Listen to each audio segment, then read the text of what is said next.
So this is seventh lecture of the chapter Moving Charge and Magnetism for class 12. So one important concept is there. We know that force is equal to Q V cross B. जब ना V जैसे मान लेते हैं कि हम लोग charge ये डायरेक्शन में जा रहे हैं, ओके, चार्ज ये डायरेक्शन में जा रहा है, तो इससे वेलोसिटी के साथ क्या होगा, डिस्प्लेसमेंट होगा ये डायरेक्शन में मान लेते हैं। लेकिन फोर्स हमेशा परपेंडिकुलर में एक्सर्ट होता है, ओके। अगर मैग्नेटिक फील्ड भी अगर परपेंडिकुलर है, ठीक है, मतलब वेलोसिटी एंड मैग्नेटिक फील्ड के बीच में कितना एंगल है, 90 डिग्री अगर है तो फोर्स हमेशा 90 डिग्री में एक्सर्ट होगा। तो work done by magnetic force कितना होगा, वर्क डन क्या होता है, force into force dot product होता है डिस्प्लेसमेंट का, तो cos थीटा हो जाता है, तो cos 90 क्या होगा, 0। तो इस केस में in this case work done by magnetic force is always what, 0, okay। Next we have the concept path of charge particle in a magnetic field, ठीक है। जैसे मैं फिर से थोड़ा सा रिव्यू दे देता हूँ। जैसे मान लेते हैं कि मैग्नेटिक फील्ड है y एक्सिस में एंड चार्ज जा रहा है मान लो x एक्सिस में, तो फोर्स जनरेट होगा। फोर्स कितना कौन सा एक्सिस में लगेगा, जेड एक्सिस में लगेगा, वो भी डिपेंड होगा, पॉजिटिव जेड एक्सिस होगा नेगेटिव जेड एक्सिस होगा। तो मैंने डायरेक्शन निकालना सिखा दिया था, प्लम रूल है ना, प्लम रूल। जैसे ये फिर से एक बार बताया था, मान लेते हैं कि ये है आपका डायरेक्शन ऑफ मैग्नेटिक फील्ड, ये हो गया चार्ज का मूवमेंट, तो फोर्स ये डायरेक्शन में लगता है, तो फोर्स हमेशा 90 डिग्री में होगा, ठीक है। सो इसमें ना पाथ के लिए मैंने बहुत सारा केस लूंगा। पहला केस है थीटा 0 डिग्री और 180 डिग्री, मतलब वेलोसिटी और डायरेक्शन में मैग्नेटिक फील्ड है और वेलोसिटी का अपोजिट डायरेक्शन में मैग्नेटिक फील्ड है। ये केस में थीटा 0 डिग्री होगा, ये केस में 180 होगा। तब क्या होगा, फोर्स आपका क्या होगा, 0 होगा। इसका मतलब है मैग्नेटिक फील्ड का डायरेक्शन में अगर चार्ज पार्टिकल मूव करता है तो कोई फोर्स एक्सर्ट नहीं होता है। इसका एग्जैक्ट रीजन क्या है ना, मैग्नेटिक फील्ड तो ओरिजिनल मैग्नेटिक फील्ड का बात कर रहे हैं। मैग्नेटिक फील्ड का डायरेक्शन में अगर चार्ज मूव करता है तो मैग्नेटिक फील्ड जो है उसका परपेंडिकुलर में और एक मैग्नेटिक फील्ड प्रोड्यूस होगा। आप देखना, अगर लैब वगैरह में भी आप 2 बार मैग्नेट को ना परपेंडिकुलर में रखो तो ऑलमोस्ट अट्रैक्शन और रिपल्शन एकदम पूरा परपेंडिकुलर होना पड़ेगा। ऑलमोस्ट अट्रैक्शन और रिपल्शन पर क्या हो जाता है, 0 हो जाता है, ठीक है। तो केस 2 क्या है, केस 2 हम लोग का काम का है थीटा 90 डिग्री, मतलब वेलोसिटी और मैग्नेटिक फील्ड दोनों परपेंडिकुलर में। इसका मतलब है चार्ज का मैग्नेटिक फील्ड का डायरेक्ट परपेंडिकुलर में वेलोसिटी है, तो मैग्नेटिक फील्ड का डायरेक्शन में और एक मैग्नेटिक फील्ड आ जाएगा बी डैश, मैंने बताया था। तो क्या होगा, फोर्स 90 में लगेगा। फोर्स 90 में लगने से आपको कोई भी मूविंग बॉडी का 90 डायरेक्शन में अगर 90 डिग्री में अगर फोर्स लगता है तो बॉडी का क्या होता है, रोटेशन होता है। तो क्या होगा, सर्कुलर पाथ में घूमेगा, सर्कुलर पाथ। तो ये सर्कुलर पाथ जो है इसका कितना रेडियस होगा उसका फॉर्मूला हम लोगों को निकालना है। फ्रीक्वेंसी कितना होगा we have to calculate. So let us discuss about that. So we have to talk about the radius of the path of the circular path. जैसे मान लो कि यहाँ पे हम लोग मैग्नेटिक फील्ड दिखा है इनवर्ड, है ना, इनवर्ड ये डायरेक्शन में, चार्ज जा रहा है ये डायरेक्शन में, ठीक है, लाइक दिस। ये मैग्नेटिक फील्ड है, ध्यान से देखो मैग्नेटिक फील्ड है, ये चार्ज का मूवमेंट है। तो फोर्स कहाँ लग रहा है, सेंटर की तरफ। सब पॉइंट में देखो आप सेंटर की तरफ फोर्स लग रहा है, ध्यान से देखना। तो सेंटर की तरफ फोर्स जब लगता है तो कौन सा मूवमेंट होता है, सर्कुलर पाथ, ठीक है। तो एक फिक्स पाथ में घूमेगा, इसका मतलब फिक्स पाथ में घूम रहा है, मतलब फिक्स पाथ में जब सर्कुलर पाथ में घूमता है तो बाहर में कौन सा फोर्स लगता है, FC force mv, centrifugal force mv square by what, r। इस सब तो 11 क्लास में सीखा है। तो अंदर में कौन सा फोर्स है, मैग्नेटिक फोर्स है। तो हम लोग लिख सकते हैं सर्कुलर पाथ के लिए Fm = Fc, मतलब और 90 में लग रहा है तो QVB sin 90 0 1 कर दिया, और सेंट्रीफ्यूगल फोर्स क्या है, फोर्स क्या है, mv स्क्वायर बाय r। सो इसको सिंपलीफाई करो, एक तो v कैंसिल हो जाएगा, तो QB = क्या होगा, mv बाय r। सो r = क्या हो जाएगा, mv बाय QB। m हो गया mass of the charge particle, v velocity of the charge particle, q हो गया आपका value of charge, and B हो गया आपका मैग्नेटिक फील्ड। अब देखो मैग्नेटिक फील्ड ज्यादा होने से फोर्स भी ज्यादा होगा, तो पाथ क्या होगा, रेडियस क्या होगा, कम हो, ओके। चार्ज ज्यादा होने से तब भी फोर्स ज्यादा होगा, तभी आपका रेडियस क्या होगा, कम होगा।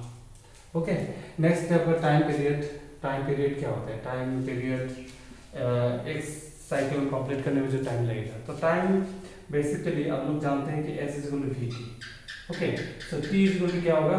S by v. एक साइकिल के लिए एस क्या है? डिस्टेंस ले रहे हैं, distance 2 pi r by v. So 2 pi r by v. V का जगह पुट किया हम लोग ना, वी तो वी है, आर का जगह पुट किया m v by Q B. So put करने से क्या होगा? वी वी कैंसिल, तो कितना आएगा? 2 pi M by Q B. ये टाइम पीरियड है। अभी देखो मैग्नेटिक फील्ड ज़्यादा होने से पाथ छोटा सा होगा, तो आपका टाइम भी कम लगेगा। और एक बात इंपॉर्टेंट है, time period of moving electron in magnetic field is independent of velocity. देखो वेलोसिटी नाम का कोई टर्म्स नहीं है, इस टाइप का इक्वेशन को एनालिसिस करना, फीलिंग्स लाना, ठीक है। नेक्स्ट स्टेप का फ्रीक्वेंसी। हाँ, सर्कुलर पाथ में घूम रहे हैं तो फ्रीक्वेंसी कितना होगा? Frequency inverse of time period, इसको उल्टा कर दो तो क्या होगा? Q B by 2 pi m. हाँ, और फिर है एंगुलर वेलोसिटी। एंगुलर वेलोसिटी क्या होगा? Omega is equal to theta by t. एक साइकिल होगा तो थीटा कितना होगा? 2 पाई एंड 1 बाई टी, मतलब क्या लिख सकते हैं? फ्रीक्वेंसी। तो 2 पाई एफ का वैल्यू पुट कर दो, Q B by 2 pi M, काट करके कितना मिलेगा? Angular velocity Q B by M. Okay, next is one important concept हम लोग को मिला है कि R is equal to M B by Q B. तो एम बी मतलब क्या है? Momentum P, P by Q B. और एक बात याद करो, 11th क्लास में बताया था, P is equal to 2mk, relation between momentum and kinetic energy. के यहाँ पे काइनेटिक एनर्जी है, so R is equal to क्या होगा? Root over 2mk by qb। This formula is also important. ये फॉर्मूला सबके एंट्रेंस का क्वेश्चन मिलेगा, एक क्वेश्चन कराते हैं। एक न्यूमेरिकल है, 3 charge particle p proton, deuteron and alpha with same kinetic energy moves perpendicular to a magnetic field. Find the ratio of their radius. तो हम लोग पार्टिकल्स ले लिए यहाँ पे, mass and charge. Particle proton, deuterium and alpha particle. Proton में मास m ले लिया, तो ड्यूटेरियम में क्या होता है? एक प्रोटॉन होता है, एक न्यूट्रॉन होता है ना। सो ट्वाइस ऑफ क्या होगा? मास होगा, प्रोटॉन का डबल होगा। प्रोटॉन और न्यूट्रॉन का मास सेम ही है ना, तो हम लोग क्या मान सकते हैं? 2m मान सकते हैं। अल्फा में 2 प्रोटॉन होता है, 2 न्यूट्रॉन होता है, तो 4m हो जाएगा। और चार्ज होगा प्रोटॉन का चार्ज, प्रोटॉन में तो एक चार्ज होगा E। ड्यूटेरियम में भी ना आपका एक ही प्रोटॉन होता है, वो आइसोटोप होता है। आइसोटोप में आपका सेम प्रोटॉन होगा, चार्ज क्या होगा? ये होगा पॉजिटिव चार्ज। अल्फा पार्टिकल में क्या होगा? 2e हो जाएगा, 2e। 2 प्रोटॉन है, charge of proton here considering charge of proton. Okay, so अभी radius of proton, radius of deuterium, radius of alpha, भाई वैल्यू दिया हुआ है। देखो काइनेटिक एनर्जी सब में के माना सेम है ना, तो फॉर्मूला में डायरेक्ट पुट कर दिया। सो सॉल्व करो, 1:2:1, ठीक है। मेन है आपको जो फॉर्मूला मैंने बताया था, radius respect to kinetic energy, that is the important one. Okay, so next case 3। In case 1 theta was 0 degree, case 2 theta 90 degree, and case 3 theta any value when V is inclined at angle theta with B. theta any value मतलब मान लेते हैं magnetic field इस बार मैंने ये direction में ले लिया, Q चार्ज ये डायरेक्शन में जा रहा है थीटा डिग्री में। सो इस वेलोसिटी के 2 कंपोनेंट लेना पड़ेगा। ये हो गया थीटा का डायरेक्शन में V cos थीटा, थीटा का परपेंडिकुलर में V sin थीटा। अब देखो ये जो साइन थीटा है, ये साइन थीटा ये मैग्नेटिक फील्ड के परपेंडिकुलर में है, तो ये भी साइन थीटा का ऊपर फोर्स कितना डिग्री में लगेगा? 90 डिग्री में, 90 डिग्री में लगेगा। उसका वजह से क्या होगा? सर्कुलर पाथ में घूमेगा। एंड और एक बात है यहाँ पे, जो भी cos थीटा है, ये भी cos थीटा की वजह से स्ट्रेट मूव होगा, स्ट्रेट। हाँ, एंड भी साइन थीटा की वजह से क्या होगा? सर्कुलर पाथ लेगा, तो चार्ज पार्टिकल ऐसे घूमता भी रहेगा, आगे भी बढ़ता रहेगा। और इसी को बोलते हैं हेलिकल पाथ। हम लोग जो हेलीकॉप्टर होता है ना, इसी से नाम पर है। हाँ, आगे भी मूव करता है, ऊपर भी जा सकते हैं, नीचे भी जा सकते हैं, मतलब ऐसे से घूमता है, तो उसमें ऐसा करके फोर्स होता है कि 2 डायरेक्शन में लगते हैं। ओके, सो घूमता भी है, साथ में आगे भी मूव करेगा, हेलिकल पाथ, जिसको हेलिकल पाथ। तो हम लोग यहाँ पे जो सर्कुलर पाथ में घूमेगा, उसका वैसे जो आपका मैग्नेटिक फोर्स होगा, that is Q V B sine theta है। थीटा का वैल्यू 90 नहीं है इस बार। और सेंट्रीफ्यूगल फोर्स क्या होगा? हम लोग साइन कंपोनेंट ले लें, तो B square sine square theta by R, और एक साइन साइन कैंसिल हो जाएगा, आर कितना होगा? M V sine theta by Q B. इस दिस ऑल्सो इम्पॉर्टेंट, रेडियस कितना होगा, ठीक है। अभी थीटा 90 हो जाएगा तो देखो थीटा 90 हो जाएगा तो पहला फॉर्मूला आ जाएगा, है ना। एंड ये वाला जो आपका कंपोनेंट क्या हो जाएगा, 0 हो जाएगा, तब क्या होगा, खाली सर्कुलर पाथ में घूमेगा, तब हेलिकल पाथ नहीं होगा। So next topic is Lorentz force, very very important. Lorentz force तो क्या होता है कि अगर एक चार्ज पार्टिकल एक कॉम्बाइंड फील्ड में अगर मूव करता है, मतलब इलेक्ट्रिक फील्ड भी है मैग्नेटिक फील्ड भी है, कॉम्बाइंड फील्ड में जब मूव करता है तो वी हैव चार्ज पार्टिकल के ऊपर दो फोर्स एक्सर्ट होता है। सो दोनों का कॉम्बिनेशन को क्या बोला जाता है, लॉरेंज फोर्स।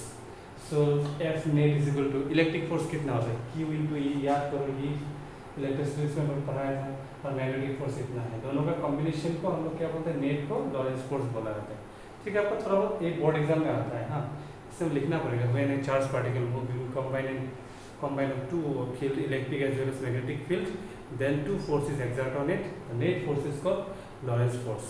लेकिन इसमें बहुत सारे केसेस आएगा कि ये दोनों फील्ड कौन सा डायरेक्शन में है, चार्ज कौन से डायरेक्शन में मूव होगा, तो उसका ऊपर हम लोग कुछ केसेस बनाएंगे। जैसे केस नंबर 1 है, electric field and magnetic field दोनों सेम डायरेक्शन में पैरेलल में है, और इसमें भी दो केस आएगा, चार्ज भी उसी डायरेक्शन में मूव करेगा। सपोज चार्ज को भी हम लोग सेम डायरेक्शन में दे दिए, रेस्ट में था, तो अभी इलेक्ट्रिक फोर्स कितना होगा, क्यू ई, और एक्सेलरेशन भी होगा एक्स एक्सिस में, X is equal to Q E by M, क्योंकि मास चार्ज का मास एम है, F is equal to M है ना, एम को उधर लिखेंगे, तो ये हो गया एक्सेलरेशन। फिर वेलोसिटी कितना होगा, वी एक्स डायरेक्शन में, वी एक्स मतलब final initial plus A T, V X U को हम लोग 0 ले रेस्ट में था, तो एक्सेलरेशन हो जाएगा क्यू ई बाई एम लिखते हैं इनटू टी, ये हो गया आपका velocity due to what, electric force. अभी मैग्नेटिक फोर्स कितना होगा, 0 होगा, क्योंकि आपका मैग्नेटिक फील्ड का डायरेक्शन में चार्ज पार्टिकल मूव कर रहा है, तो साइन 0 0 होता है, तो मैग्नेटिक फोर्स इस केस में क्या होगा, 0 होगा। और एक केस होगा इसी में कि electric field and magnetic field both are in same direction and charge जो है ना परपेंडिकुलर डायरेक्शन मूव कर रहा है v वेलोसिटी में, लेकिन इसमें भी हम लोग चार्ज का मास को m लेंगे और e u x को इनिशियल को 0 मानेंगे, it was an rest, okay.